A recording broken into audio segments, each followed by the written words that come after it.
and welcome back to Star Trek, the original series, Season 1, Episode 26, Errand of Mercy. I didn't have to go look at what it was.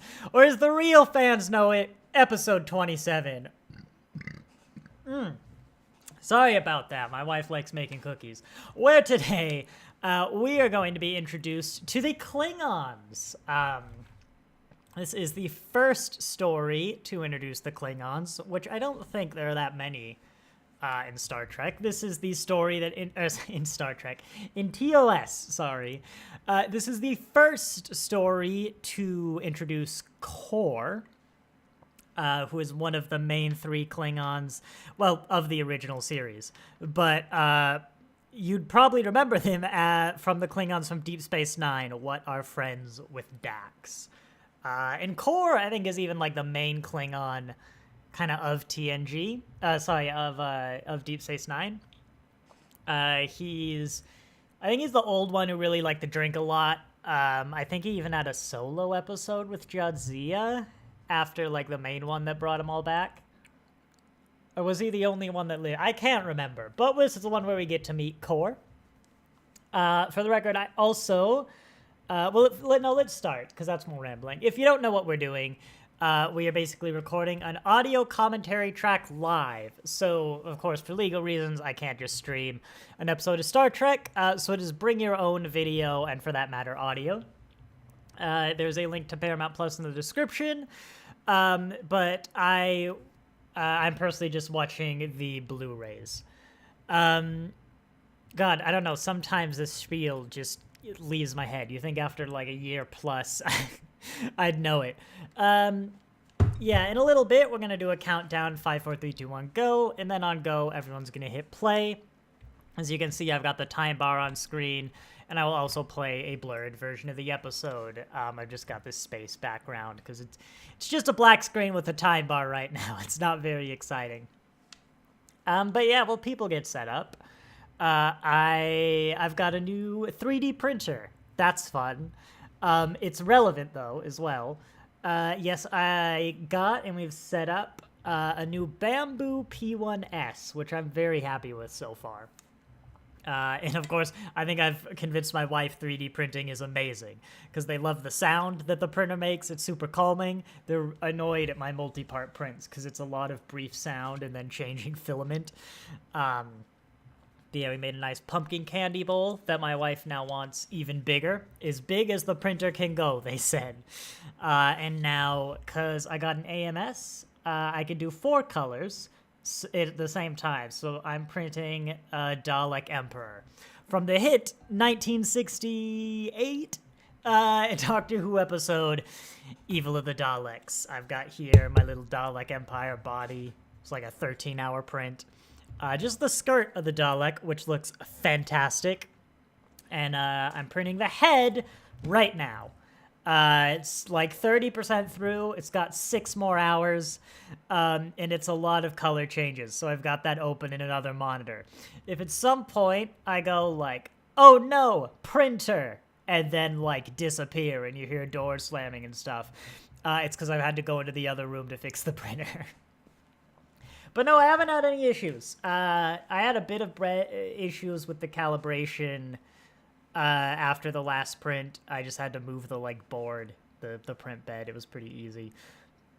But yeah, every now and then I've gone in and I've had to like push some waste filament down the chute or something, but it's never affected the print. And like this 13-hour Dalek skirt, like most of it I was asleep for. Oh, but yeah, it has a camera. That's why. It's not in this room. You shouldn't be able to hear it. But if you do hear weird noises, which you really shouldn't for a lot of reasons, that's what the printer is. That's what it is. It's the printer. But I've also got a camera in the printer on my other monitor. So right now, I can see that my printer is pooping. But yeah, with that, no, I'm not going to explain that. Google it. I think it's about ready to start the episode. I don't know if I said it before, but I'm watching the remastered edition. I think that'll come up once or twice in this episode. I don't think it's super heavy on effects, but maybe I'm wrong. If you want to watch the original, it does not matter. They should be the same length. It's just if I comment on an effect, it's going to be the remastered effect, just a personal preference. All right, shall we begin? As I said before, 5, 4, 3, 2, 1, go, and on go we all hit play. 5, 4, 3, 2, 1, go. Oh, I missed my spacebar entirely. Everyone reset. Go back to the beginning. Realize you forgot to watch the ads. Be mad at yourself. Realize you should buy a Blu-ray. Yada, yada, yada. Second attempt. Fingers on the spacebar. 5, 4, 3, 2, 1, go. There we go. That worked. It happens. It happens, everyone. Man, I'm going to be so out of practice after Lower Decks. Like 3 months not doing this. We've had a really good streak of TOS. I think we were like midway through the season. And now we're almost done. By the way, because it's noteworthy, next week is The City on the Edge of Forever, which is, of course, a popular episode. What is this tricorder thing? I don't think we ever see it outside of now. Was that just like a digital reader? I don't know.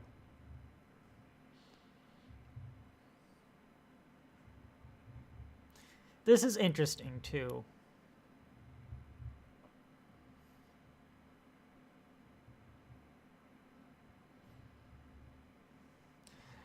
This happens a few times in the Federation, and in TOS, and of course it's because, we don't have the wider Federation in canon yet. I don't even think we have the Federation yet.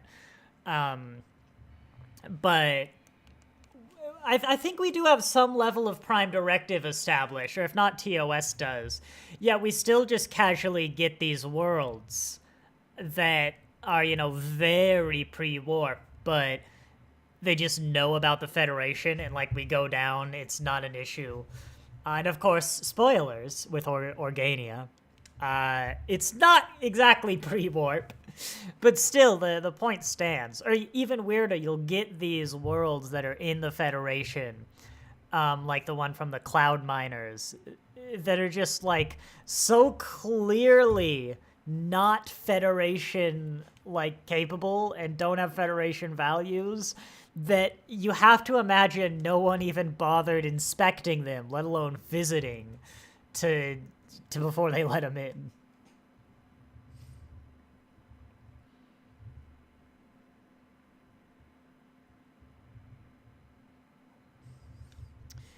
He's very casual about the prospect of another Klingon war, especially if we bring in the context of Discovery. Which is weird, because later in this episode, I'm pretty sure there's a big kind of solemn moment where they were like, well, we're at war with the Klingons, and, it's actually given weight,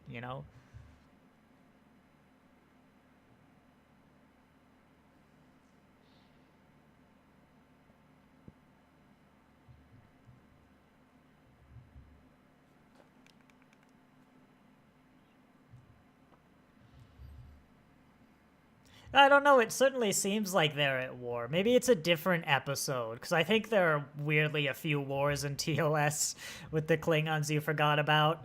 Usually they don't last more than an episode. But I distinctly remember a scene where, someone crosses a line, and Kirk's like, well, that's it. That's war. And it's given, kind of a weight, and, they've it's treated with the gravity it should be, that the Federation just entered a major interstellar war with a major power, that it might not necessarily win. We'll see if that's this episode or not. As for my memories for this episode, it's the one I always have to look up which one it is. I think it's probably good. The Klingon ones kind of blend together. And they're not the sort of standouts in the sense of City on the Edge of Forever or Balance of Terror or, something that does something philosophical. But I think I don't know. I remember it as well paced enough of an action piece, and we'll see. We'll see. God knows my memories have been wrong a few times.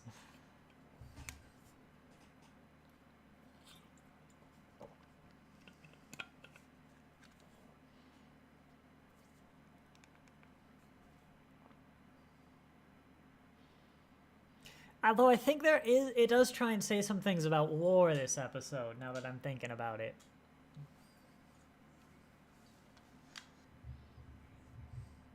Oh, is Sulu third in command then? We've been talking about that. I don't remember anyone after Spock.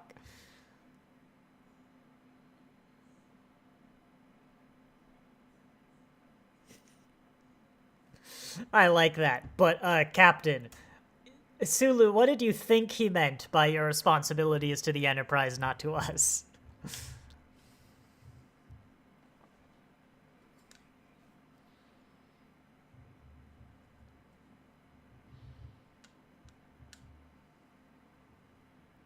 That's a nice set. I mean, it's kind of a basic castle, but it is, it's clearly an outdoor. I would assume standing set, but maybe they built it. Yeah, that's what I was saying. Also, shout outs to those painted goats that are behind Kirk. I don't think you're going to see him again. It's like, alien goats. Paint it green and purple.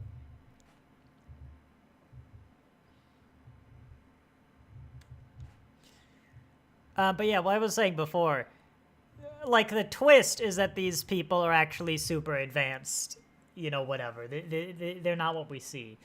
But you still think it might be interesting, like, to at least turn your head when someone beams down. I love that moment. I don't know if it was William Shatner forgetting a cue or intentional, but where, the Organian does this little gesture, and then Kirk stands there for a second, like, confused, and then awkwardly repeats it. Brilliant.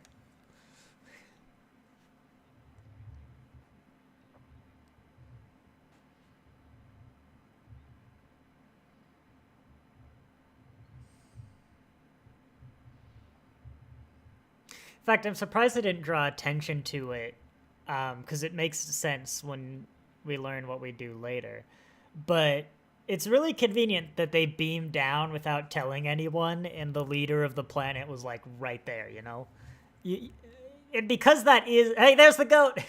But because that actually does tie into this planet's not quite what it seems, I'm surprised they didn't draw attention to it.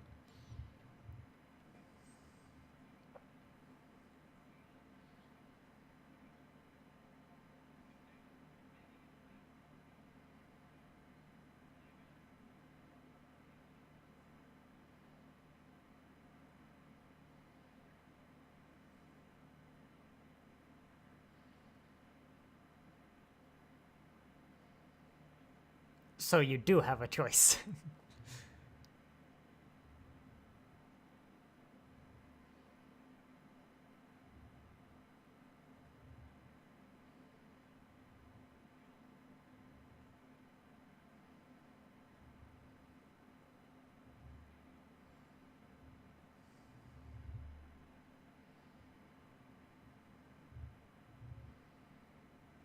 Don't they have some sort of... I'll have to remember their powers, but they do have special powers. I mean, heck, I think at the end of this episode, they single-handedly stop the war across, like, the galaxy. I don't know, the Federation would love that power.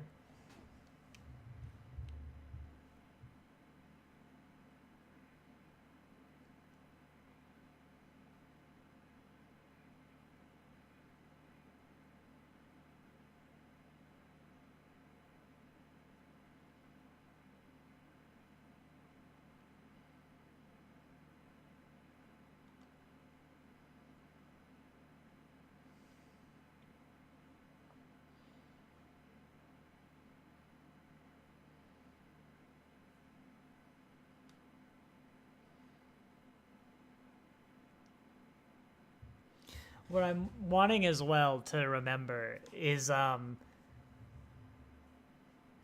like, why don't they just say, hey, Kirk, we're, like, basically gods, you can go away. Especially because they are saying they're concerned about Kirk's safety, you know? If they should have the ability to just prove instantly that they are not under any kind of threat, and that should make Kirk go away, because the Klingons can't use the base, the planet is a base. Mission success, you know?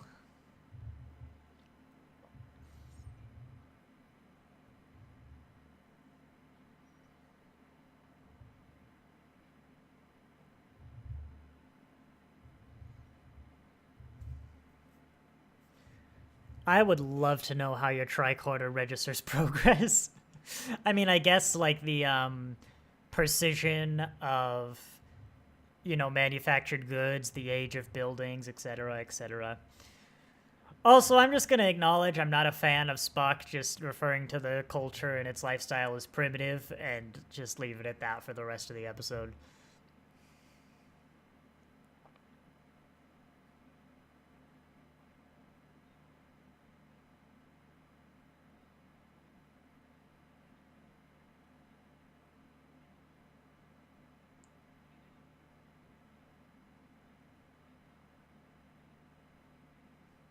See, and God, I don't remember if we've had the Prime Directive yet, but, like, this is the biggest Prime Directive violation for the purpose of military gain.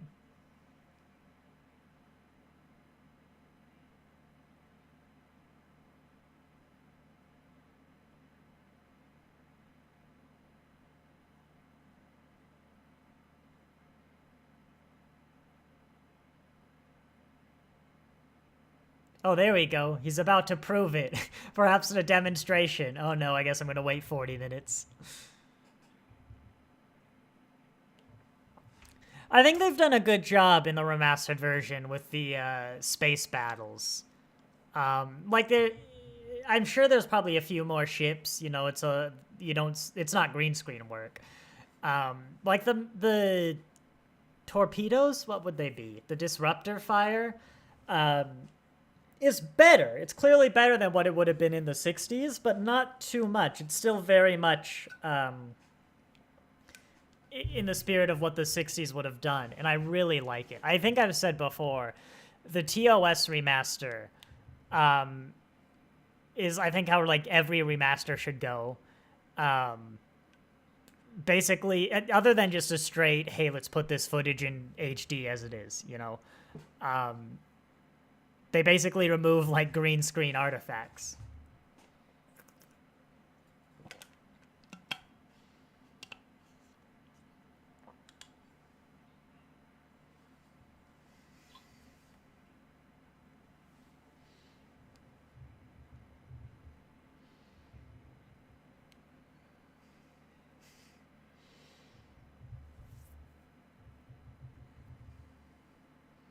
I do like this set. I would love to know what it's from, or if they purpose-built it. It seems like a lot of money for a purpose-built set for TOS. And hey, here we are, the Klingons. I actually think the outfits work pretty well for TOS. Just off the top of my head, I can't think of another species besides the Romulans that really get as effective of a uniform. I just like the color scheme, maybe because I associate it with Klingons, but it does feel fitting for the sort of militaristic society with, like, a strict code of honor and that sort of stuff.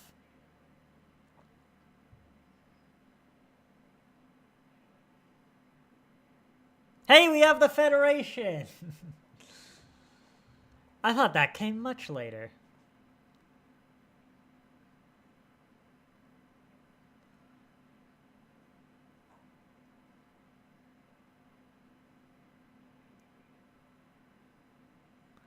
I also do find it funny that they found yellow and blue clothes for Spock and Kirk, because that's the color of their uniforms. Like, you think if they were in disguise, they wouldn't dress in the Starfleet colors, or they'd at least swap them. Like, for that matter, didn't they just engage the Enterprise and they, like, I think they know who the captain of the Enterprise is, you know? Like, they could look it up at least.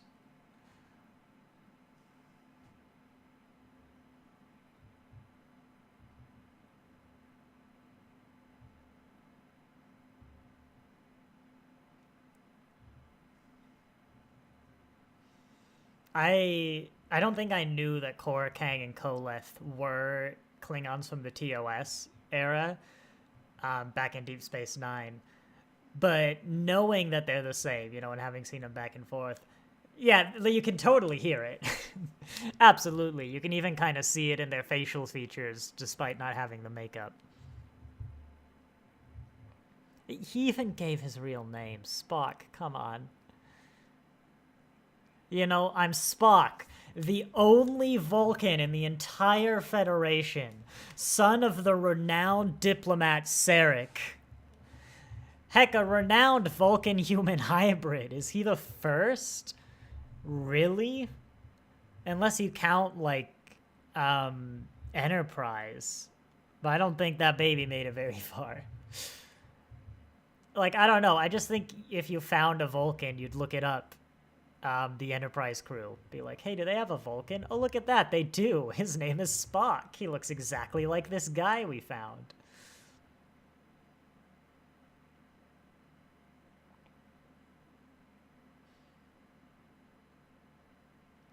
I also suspect this might be the first TOS episode that's affected by Discovery, but never in a negative way. Because, of course, we've had a Klingon war recently. Like, 10 years ago, less than 10 years.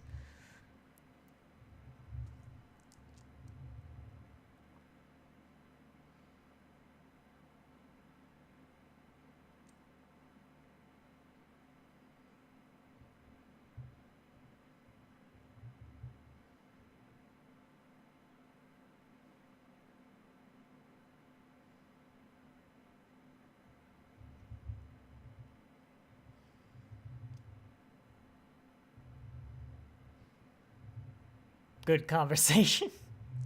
I don't know, that was just a little slow, weird.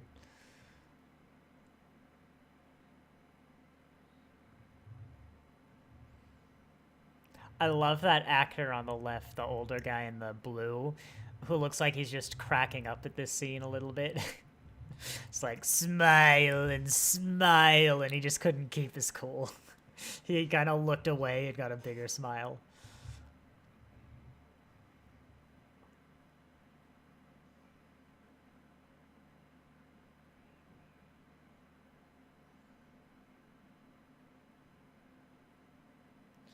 I will say that I think Deep Space Nine kind of brushed over some of the atrocities these Klingon warriors created when they bring them back.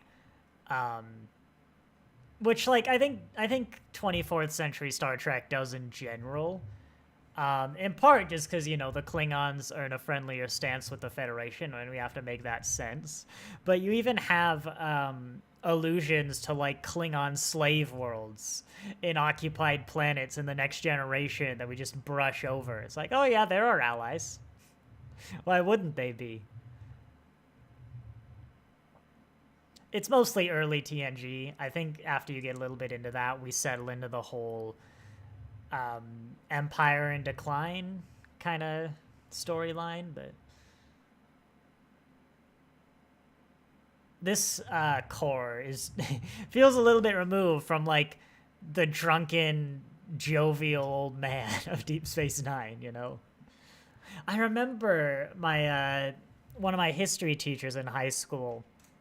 I can't remember who the historical figure was, but they knew someone who was, like, really good friends with some like Middle Eastern dictator, and they would show pictures of, like, you know, this dictator and ranking things, and then the friend was just like, also in the picture right next to the dictator. And there was a thing, you know, the history teacher once asked him, like, you know, how what's it like? I mean, this guy does like such horrible things. Is like rules the country with an iron fist, kills like, you know, loads and loads of people. It's like what the heck's that like? And the friend said something along the lines of like, you know, like, yeah, he does all this like horrific stuff like in his rolling things, but if you just get past that, he's like a pretty normal, cool guy. It's like, I don't know. I feel like that's a lot to get past.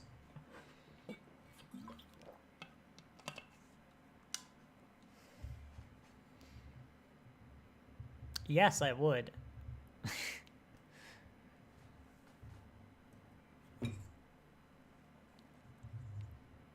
That does not sound very Klingon.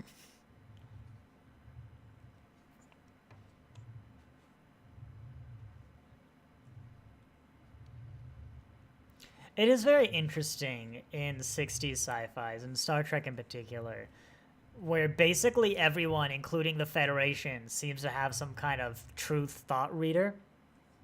You know, like even in the Federation, at the trials, we have these perfect truth detectors. And the Romulans will kind of keep it, although its like effectiveness and side effects are amplified. Everyone else, we just drop it. Because it just seems too powerful narratively. Like, I don't necessarily have a problem with it. I guess it's a bit repetitive when everyone has one, so I guess that's why we have the Romulans keep it. And I think their culture makes the most sense to kind of have that sort of thing. But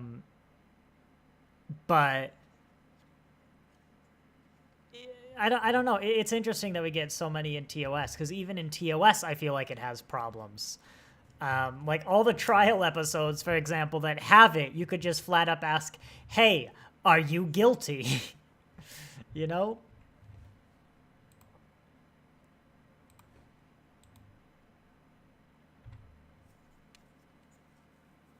I was about to ask, hang on, can't the Vulcans also do that?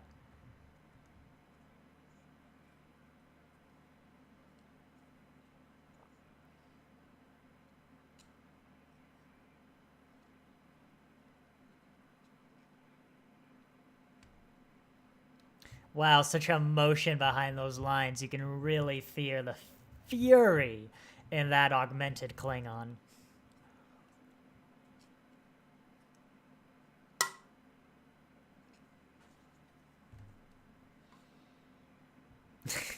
Just looking at him, did that Organian just say they were gonna beat my superior's head in? I'm also kind of finding it slightly amusing how the different ways people say Klingon. We've had Klingon, Klingons, Klingons.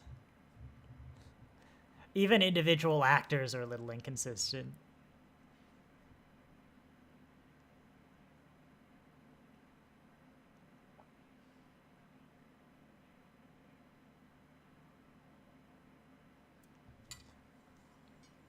I'm a little surprised Spock doesn't bring up, like, the possible consequences on this culture that is so far cooperating and doesn't seem to really be being mistreated all that much.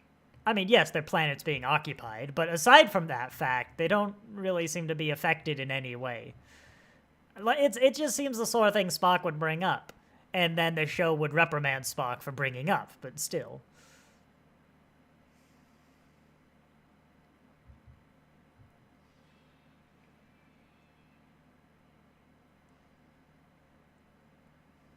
It is a little disappointed that there's absolutely nothing really distinguishing the Klingons besides slightly darker skin, and their uniforms. I mean, their uniforms are effective. Like, even just big eyebrows. I struggle to imagine they couldn't do anything.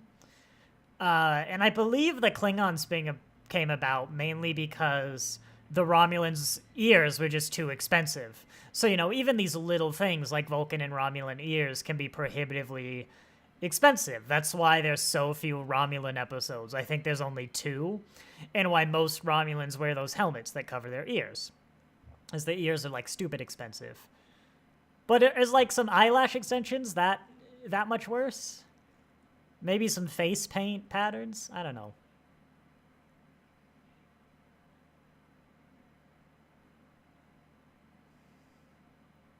Yeah, and with these Organians, like, we talked a lot about, how horrible the occupation would be, but we're really not seeing much. Like, even if you just had extras leading some Organians around at, like, gunpoint or guarding them, then that'd be a lot more effective. But right now, the Klingons just seem to be hanging out.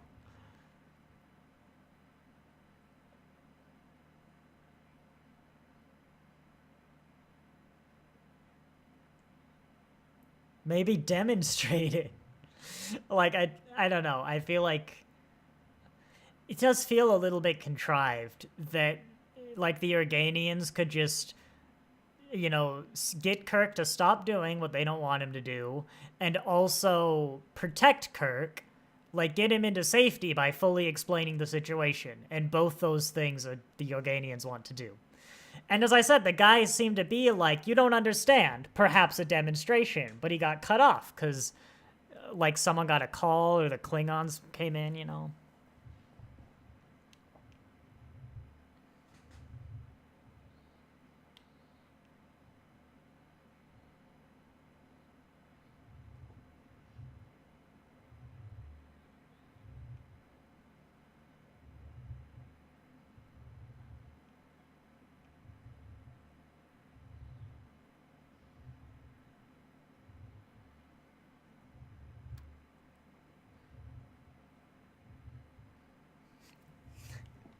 We should have been able to Google this.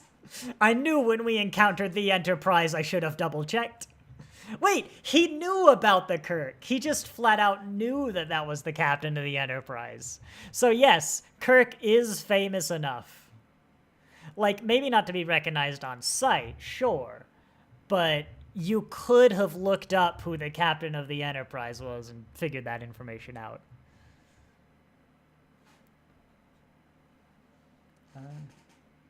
Ooh, I might have to check on the print. 3D print. Is that dust on my monitor?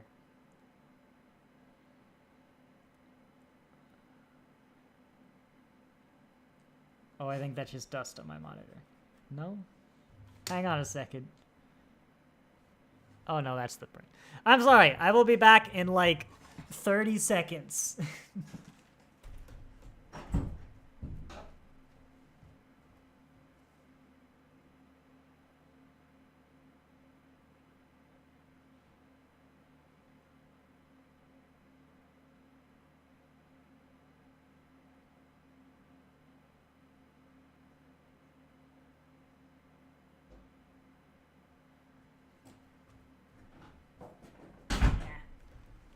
Alright, I'm back. It's fine. The print's alright. There's just a little stray black strand on some of the white I'll have to clean up once it's done. But it showed up in the camera.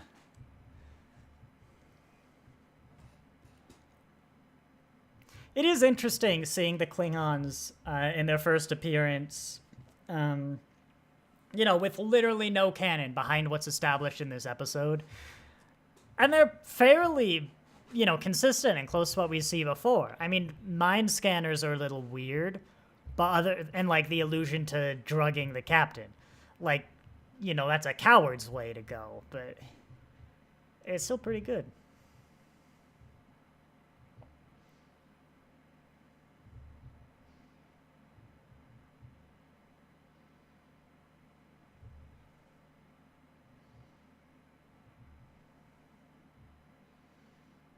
I do like that.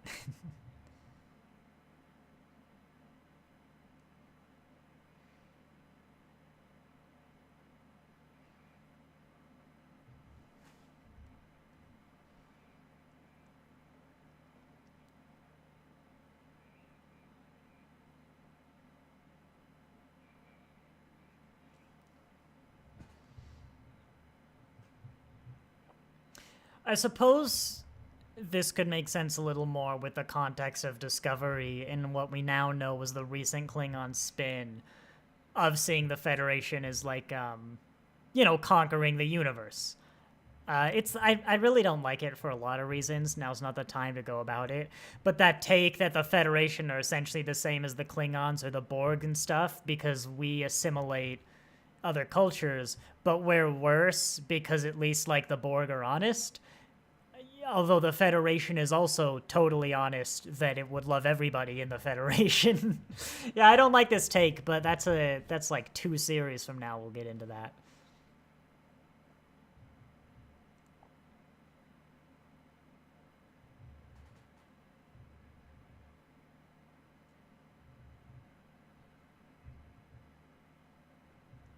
But you tried with him first? Why?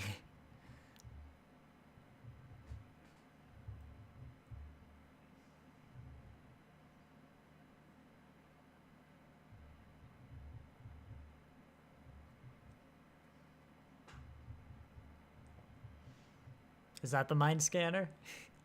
I guess I did walk away for like 30 seconds, but...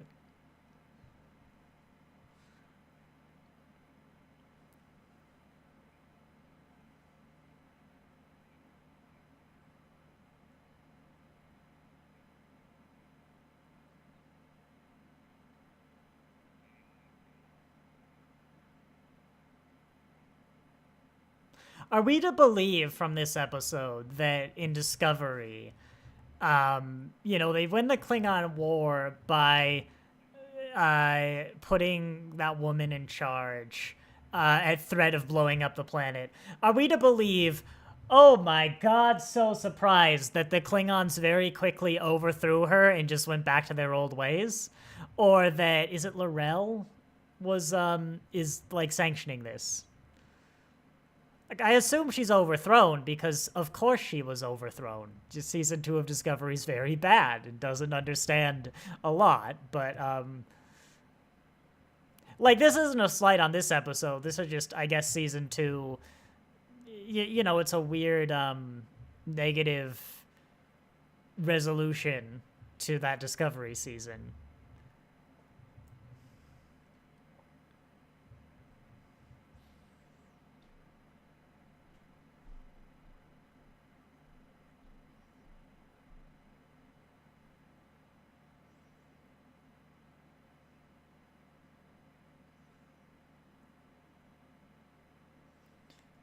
I can't wait to see what like the end of this is, because I believe the Organians do kind of tell off Kirk, and we go to some sort of thing about, Kirk talks about not wanting war, but is very much the instigator in all this. Because I really hope we address the Organians literally don't seem to care and don't seem to be affected by this occupation, and Kirk is like busting into their culture, deciding what's best for them, and instigating all the problems that also lead to the apparent death of the Organians.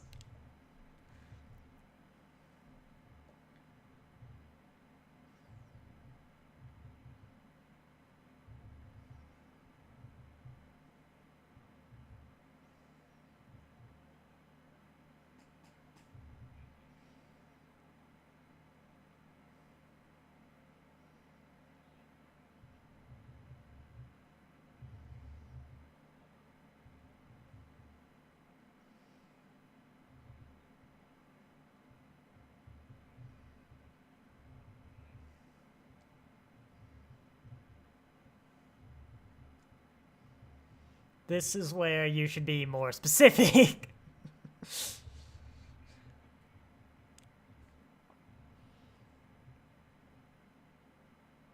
Also, no way was Kor busy here. He was relaxing in his very comfy chair the Klingon worked in, and he quickly picked up the paper and stood up. Like, oh, I'm busy. I'm reading this.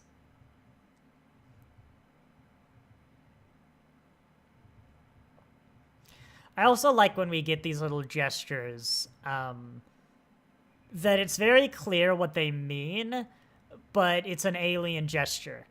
Another example is the Ferengi. Their equivalent of like a respectful bow is they make this little diamond shape with their hands and do this interesting curtsy that I'm miming, but you can't see. But it's very distinct and formal. But as far as, like, I've never seen it before. To me, it's an alien design. Maybe it comes from, you know, some other culture. But even like I know this comes from Judaism, but the live long and prosper. Like, you know, these little gestures, and of course the salute that Klingon did.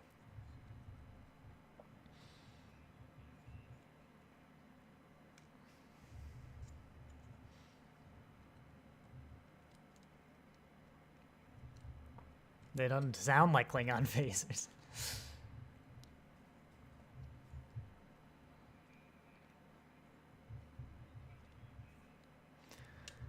I mean, to be fair, I guess you could technically pin that on the Organians who freed Kirk and Spock, but still, if Kirk and Spock hadn't resisted, there'd be no need to free them.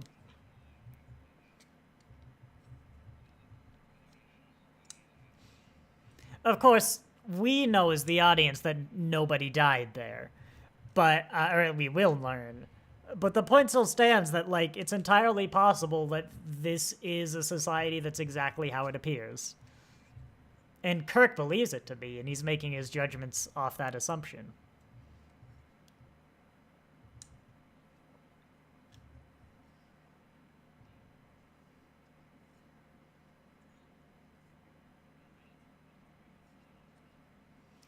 Yeah, let's brush over that line.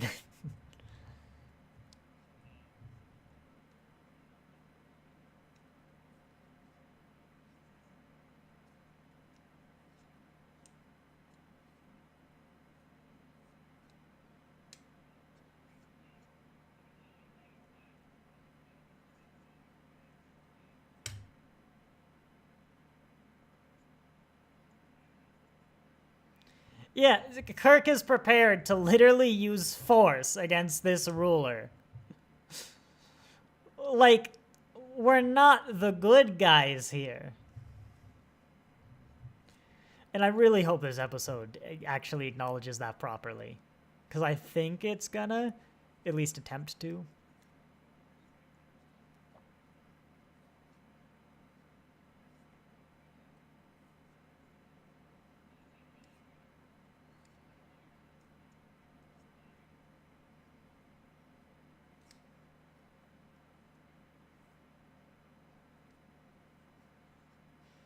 Well, yes, that's why we said we're gonna go out there and almost certainly die.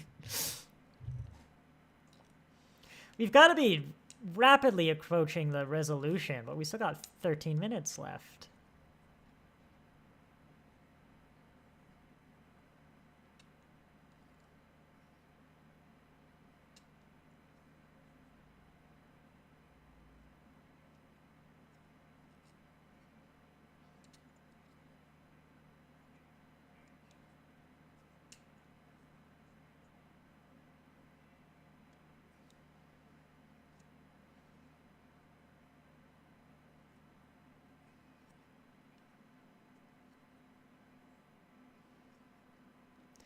It's a pretty good night shot for TOS. Like, you know, it's bright because, you know, we got to see the show. But I actually really like this level of movie.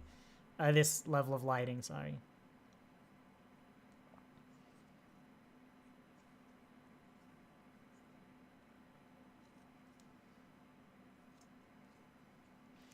It's here I'd like to remind you that Spock is usually wrong, but even better, the more certain he is in a conclusion, the more likely he is to be incorrect. If you were to just keep track of, you know, every assertion he makes.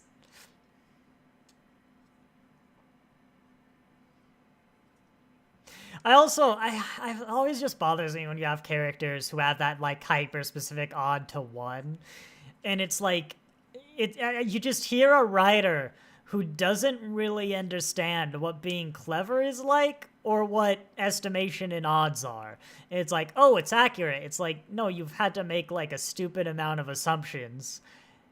And like, even then, given those assumptions, maybe it's accurate. But when you're talking about this, there's so many like assumptions that the margin of error is just stupidly huge.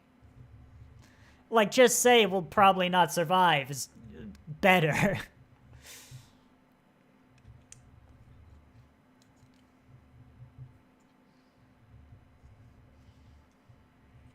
Man, totally silent.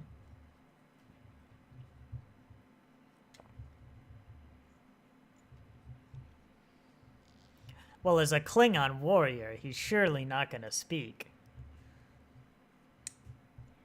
Oh. Also, as an augmented human Klingon hybrid, he's surely gonna overpower Kirk. Okay, that one's on Enterprise, but still, point stands.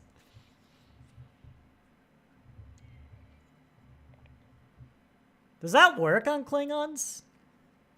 I guess there's no Vulcan in,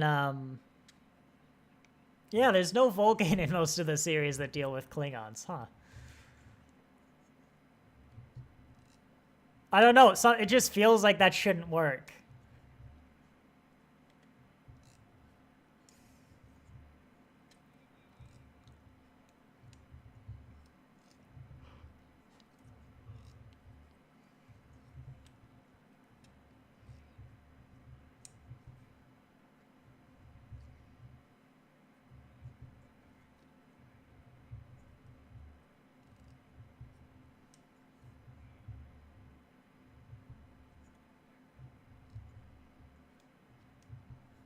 Is it? That's just a space battle. Like, what do you mean checkmate? The battle literally hasn't begun.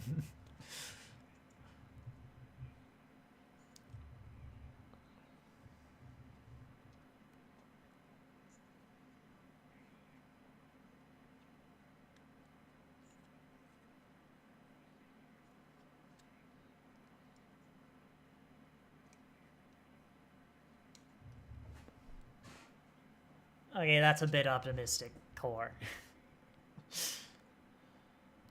It is fun, though, always watching these seasons with the knowledge of later series, and especially Discovery now, that basically everybody ends up in the Federation. I'd really love, I guess it'd have to be Academy now instead of Discovery, but someone going back to Wei-Yun's line in Deep Space Nine of like, the Dominion has endured for 10,000 years, and it will continue to endure long after your puny Federation is crumbled to dust. I'd love to go back to that line. And just be like, yeah, see what's happened, you know? Check up on the Dominion.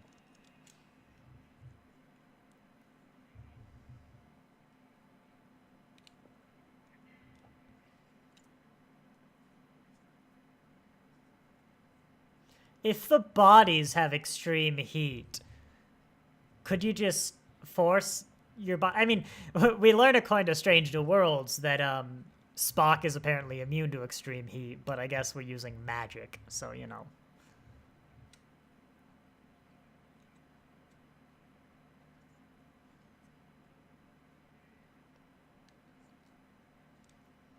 Ouch.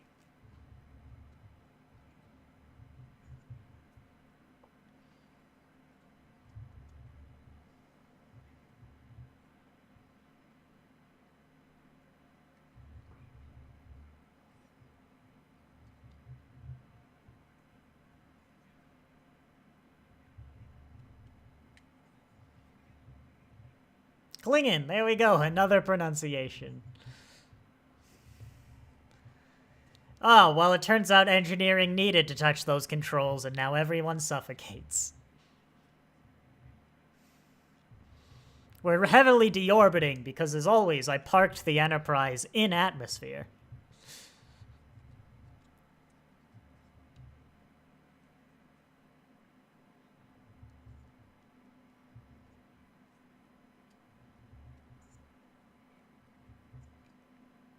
The home planet of the Federation just sounds wrong. I assume Earth, but like the Federation doesn't have a home planet. I guess they signed it on Earth, but you know, it has founding worlds and capitals. Well, I suppose one capital.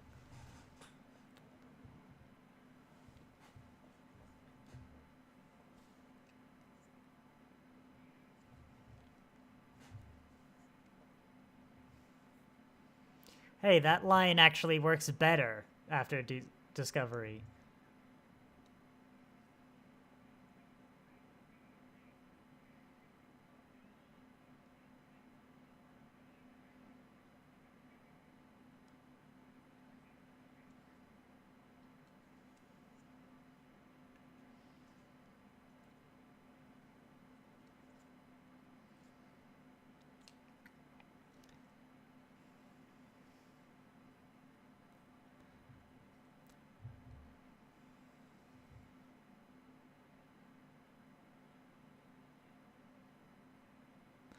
I find it interesting that, you know, they abhor violence, but depending on how you define armed forces, like, are the crew on the spaceships immobilized?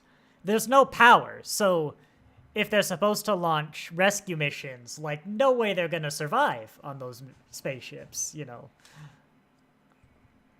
I would have said, like, oh, we'll teleport your armed forces back to the home world.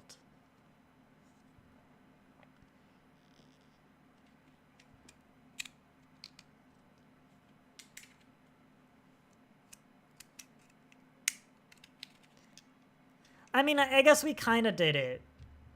Oh, here we go.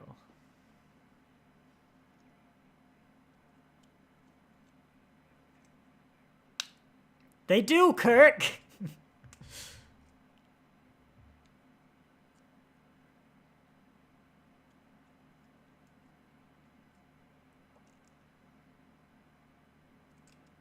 We will. Man, that got established early.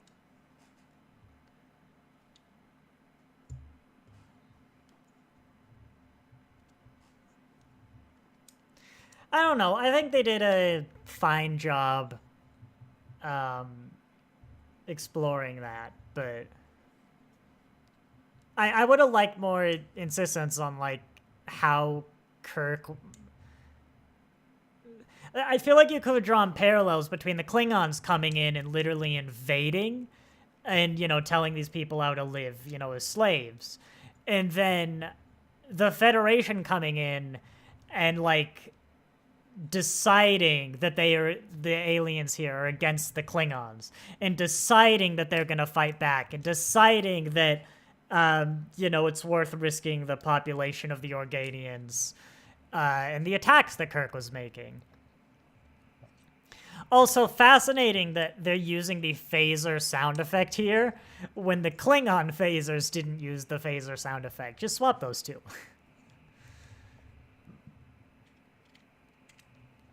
And one thing that has always struck me as weird about this episode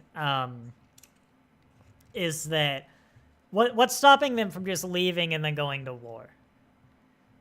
You know?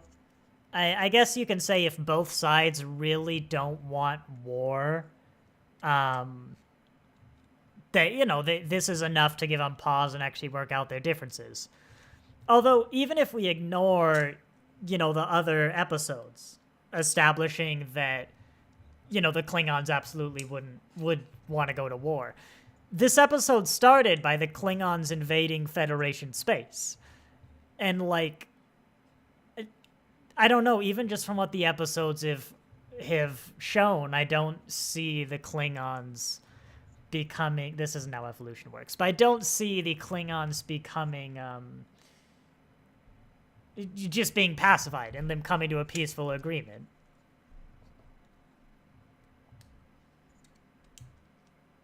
And the weird thing is, like, they do, though.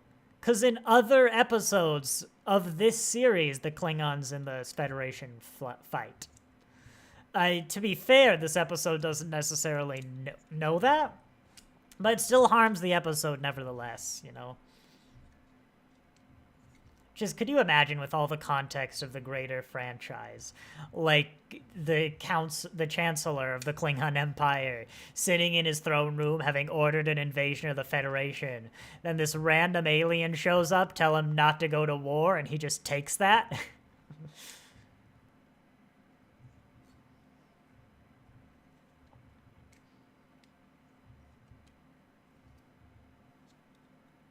Maybe you could argue that the Organians got rid of, you know, the death bomb at the center of Kronos in this episode. That's a fun way to kind of clear up that issue.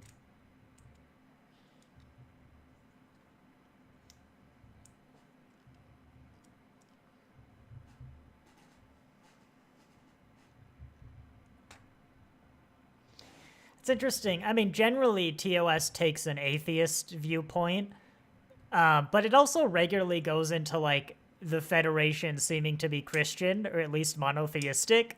And, like, some gods actually did spring into being overnight. You know, in the beginning, there was nothing, then there was God. And it didn't take, like, 20 years, you know? It was just, boom, there. Yeah, no, fine. I think that was a perfectly acceptable, like, mid-level TOS, honestly. I can see why I always have to look this one up.